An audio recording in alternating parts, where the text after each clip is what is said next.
पहलगाम दहशतवादी हल्ल्यापासून भारतात तीव्र संताप व्यक्त केला जात आहे। पाकिस्तानला धडा शिकवला जावा अशी मागणी केली जात होती। आंतरराष्ट्रीय स्तरावर देखील भारताला समर्थन मिळत होतं। गेल्या काही दिवसांपासून केंद्र सरकारच्या उच्चस्तरीय बैठका होत असताना लवकरच काहीतरी मोठं घडण्याची शक्यता वर्तवली जात होती आणि त्याचं उत्तर आता मिळालं असून भारतानं पाकिस्तानच्या हद्दीत घुसून तब्बल 9 दहशतवादी तळ उद्ध्वस्त केला आहे। पहलगाम हल्ल्याचा बदला म्हणून भारताने पाकिस्तानच्या अनेक ठिकाणावर बुधवारी पहाटे एअर स्ट्राईक केला आहे। मध्यरात्री 1:30च्या सुमारास भारतीय हवाई दलानं एअर स्ट्राईक केले। या मोहिमेला भारतानं ऑपरेशन सिंदूर असं नाव दिलं आहे।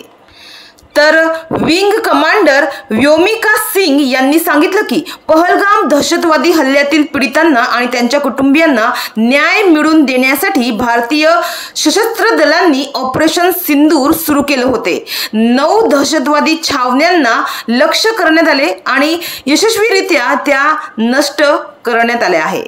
नागरी पायाभूत सुविधांचे नुकसान टाळण्यासाठी आणि कोणत्याही नागरिकांची जीवितहानी टाळण्यासाठी ही ठिकाणे निवडण्यात आली होती।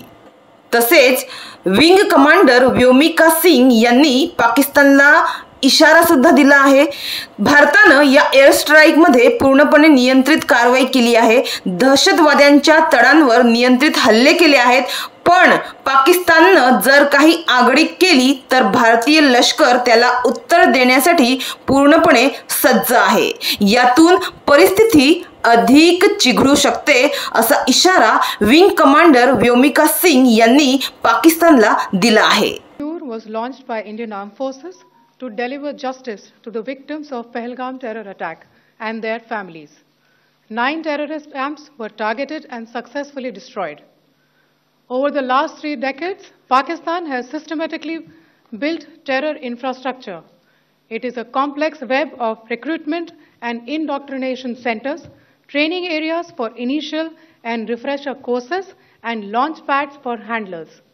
These camps are located both in Pakistan as well as Pakistan-occupied Jammu and Kashmir areas. Some of the well-known training camps are located, as you can see on the screen. They are distributed from Savai Nala in the north, counting to approximately 21, ending at Bhagalpur to the south.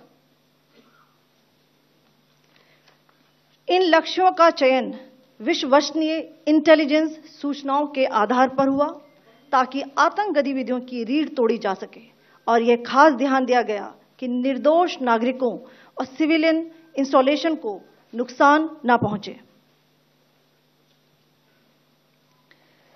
The selection of these targets for Operation Sindoor was based on credible intelligence inputs and role of these facilities in perpetrating the terror activities.